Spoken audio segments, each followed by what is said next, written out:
ভাগ্নে বলুন। তুমি তো জানো তোমার বদনে মধুমাখা হরিনাম শ্রবণ না করলে আমি স্থির থাকতে পারি না। তাই শুরু করো হরিনাম। হরিনামের ছন্দে আমরা পদ অতিক্রম করবো। বেশ, তাই হবে বাবা ঠাকুর। কিন্তু আমি তো একা গানে করবো না, আমার এই বিনারের ছন্দে যে মতো মধুমাখা নাম করবো, আপনাকেও কিন্তু সঙ্গে সঙ্গে একটু গানটি ধরতে হবে। বেশ বেশ, শুরু করো হরিনাম। আরে বলো বলো চন্দ্র রাধা নাম মন্ত্র, জগে যোগ ব্রত পূজা কিছু নাহিয়া।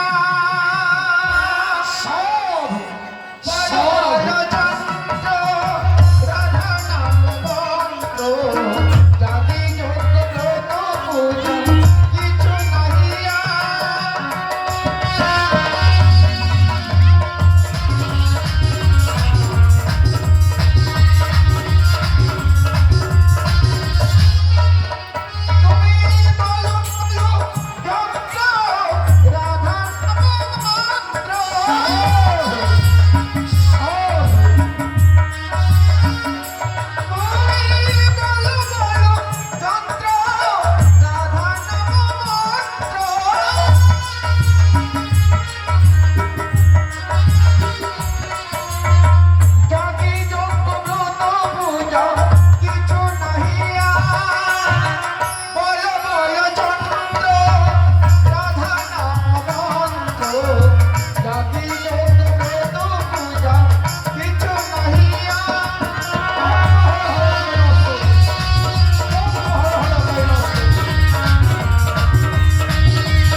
বলুন মামা ঠাকুর। তুমি কি কিছু লক্ষ্য করেছো?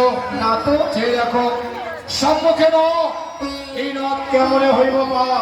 মামা ঠাকুর, স্বর্ণমুখী নদ যখন রয়েছে নিশ্চয়ই কান্ডারি থাকবে। সত্য, কান্নারিকে স্মরণ করো। আমি স্মরণে করব। বেশ, তাই হবে মামা ঠাকুর। কোথায় মাঝি ভাই?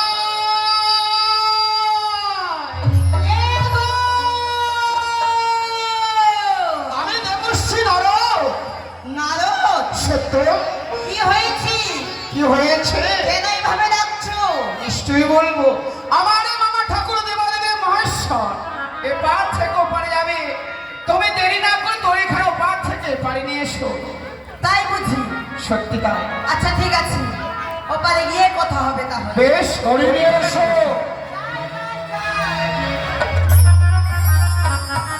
চলে এসেছি। মামা ঠাকুর, কিছু বলবে নারদ? ডাকারির সঙ্গে সঙ্গে দড়ি খাও, ওপার থেকে এপারে নিয়ে এসেছে। একটি কথা বলবো? বলো বলো ভাগ্নে।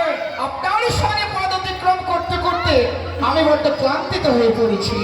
তাই তো আপনি যদি আমার আদেশ করেন তাহলে প্রথমে দড়িতে আমি পারে যাব।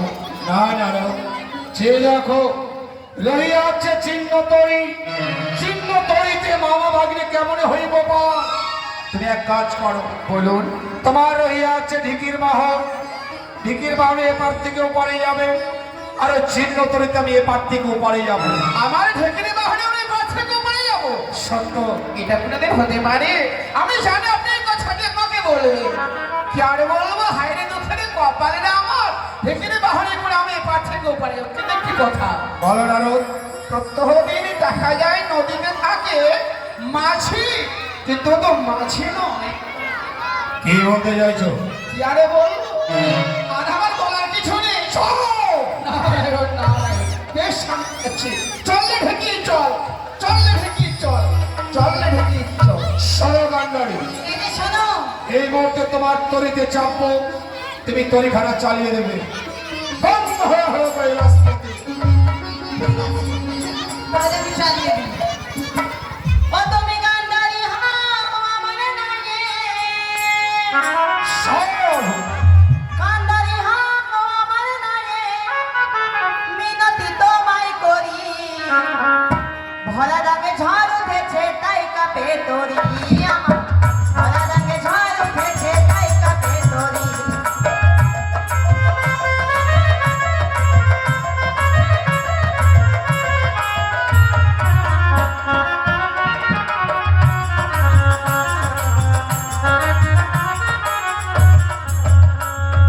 তুমি গান্ধারী হও আমার নামে,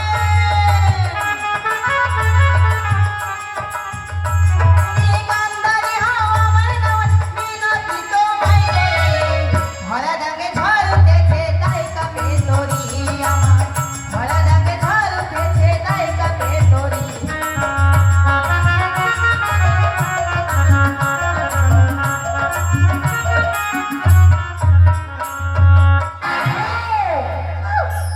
এই স্থানে তরিখানা দাঁড় করো। কেন আমি কিছু জিজ্ঞাসা করব। মাছ দরিয়ায় এভাবে তরি দাঁড় করিয়ে কি জিজ্ঞাসা করবে তুমি? সর্বপ্রথমে জিজ্ঞাসিত তোমার নাম। আমার নাম সরোজা। তোমার নাম সরয়া? হ্যাঁ, তোমারই নাম সরয়া? আহা কিবা রূপচাল ছলসে নয়ন, নাম তোমার সরয়া। আচ্ছা সরয়া, বলো তুমি একা কিনারে এই দরিয়ায় তরি বাইছো, তোমার কি ডর নেই? কি করবো গো, আমার স্বামী যেন বাড়িতে অসুস্থ রয়েছে, তাই আমার স্বামীর কারণে আমি তরি বাড়িতে এসেছি। এই স্বামীর পরিবর্তে তুমি তরি চালাচ্ছ? গো, কেমন তোমার স্বামী সরয়া? কেমন তোমার স্বামী? তোমার মতো অপূর্ব সুন্দরীকে তরি চালাতে পাঠিয়ে দিয়ে স্বামী রহিয়া আছে, নিশ্চিন্তে গৃহ আছে।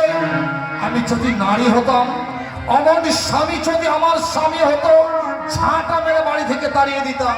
না না না, সে আবার হয় নাকি? সে আবার কখনো হয় না। কথায় কি বলে জানো? কি বলে সরয়া? স্বামী ধ্যান স্বামী জ্ঞান স্বামী চিন্তামণি, আর যে বানারে স্বামী নাই মনি হারা ধনী। কিন্তু সরয়া, তোমাকে দেখে আমি একটি কথা বলতে চাই। কি গো? এই তরির মধ্যে তোমার প্রেমে মুক্ত হয়েছি, তাই একটিবারের জন্য শরীরের স্বর্গে মানুষের প্রেমালিঙ্গ। না, এ কিছুতেই হতে পারে না। একমাত্র আমি আমার স্বামীকে ভালোবাসি, সেই আমার স্বামী ছাড়া আমি অন্য পুরুষের কথা আমি চিন্তাও করি না। তুমি যদি সহসায় আমার প্রেমালিঙ্গ না দাও, না, তাহলে আমি জোর করে তোমার কাছ থেকে আলিঙ্গ লড়াই করবো। কিছুতেই না। এসো সরয়া, এই মুহূর্তে তোমার বাহুতে বাহুলগ্ন হয়ে তোমার এই দেহ শুধাই আমি আমার কাবিতা প্রাণ শীতল করবো।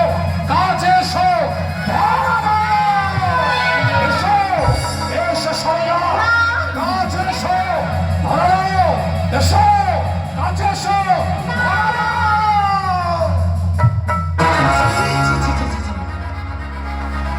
এই তোমার পুষ্পচয়ন পার্বতী, আমার ভাবতে অভাব লাগছে।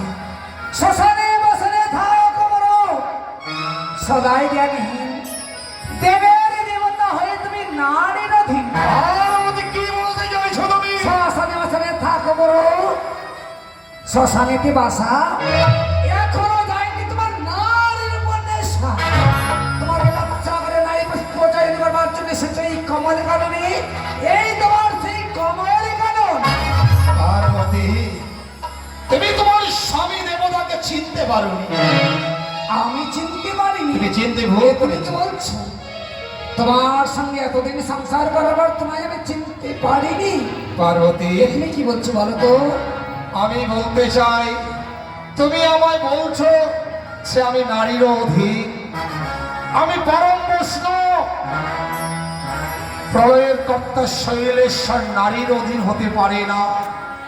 ভক্তবাদী ভগবান আমি, ভক্তের মনোবাঞ্ছা পূর্ণ করাই যে ভগবানের কর্তব্য। তুমি কি সেই পার্বতী তুমি কি সেই সতী যে স্বামীর নিন্দা সহ্য করতে পারোনি বলে তুমি দেহাত্যাগ করেছিলে? সত্যই প্রভু, আজকের দিনে তোমার আচরণ দেখে আমি বড় অখুশি। তাই তো সামান্য এক দোমানির প্রেমে পাগল হয়ে তাকে ধরবার চেষ্টা করেছিলি। সরোজার কাছে কেন আলিঙ্গন চেয়েছিলাম জানো পার্বতী? কেন? সরোজার মধ্যে তুমি লুকিয়েছিলে, তাই তোমাকে পরীক্ষা করবার জন্য আমি সরোজার কাছে আলিঙ্গন চেয়েছিলাম। কারণ তুমি সর্বাঙ্গকে আড়াল করেছিলে সত্য, তোমার নয়নকে তুমি আড়াল করতে পারোনি। আমি জেনেছিলাম যে তুমি সেই আমার পার্বতী, তুমি তো জানো পার্বতী, যেখানে শিবানী সেখানে শিব। তাই তোমার কাছে আমি প্রেম আলিঙ্গন চেয়েছিলাম। ও তাই বুঝি। তবে শোনো প্রভু, আজকে যে ভরসা করে তুমি কমলকানন পুষ্প চয়ন করবার জন্য ছুটে যাচ্ছ, আমি তোমায় নিষেধ করবো না, পুনরায় অনুমতি দিলাম। চলে যাও এই কমলকানন পুষ্প চয়ন করবার জন্য। সাজি ভরে পুষ্প তুলে এনে তুমি আমার হস্তে অর্পণই করে দেবে। আমি কথা দিলাম পার্বতী, কমল কানন থেকে অতীব সুন্দর সুন্দর কমল পুষ্প চয়ন করে আমি তোমার জন্য কৈলাসে নিয়ে আসবো। বেশ, তবে বিলম্ব নয়, ছুটে যাও অবিলম্বে তুমি ওই কমলকাননে। সত্যি পার্বতীর মতো স্ত্রী আছে বলে আজ আমি কমল কাননে যাত্রা করবো। কথাই বলে না, সংসারে সুখী হয় রমণীর গুণে, সংসার ভেঙে খান খান হয়ে যায় শুধু নারীর কারণে। পার্বতী আজ আমায় হাস্যবদনে বিদায় দিয়েছে। কোথায়? নারায়ণ নারায়ণ নারায়ণ নারায়ণ, প্রণামে চলে নেন বাবা ঠাকুর। তোমার মামিমার কাছে আমি বিদায় নিয়েছি। শুরু করো হরিনাম, হরিনামের ছন্দে আমরা পদ অতিক্রম করবো।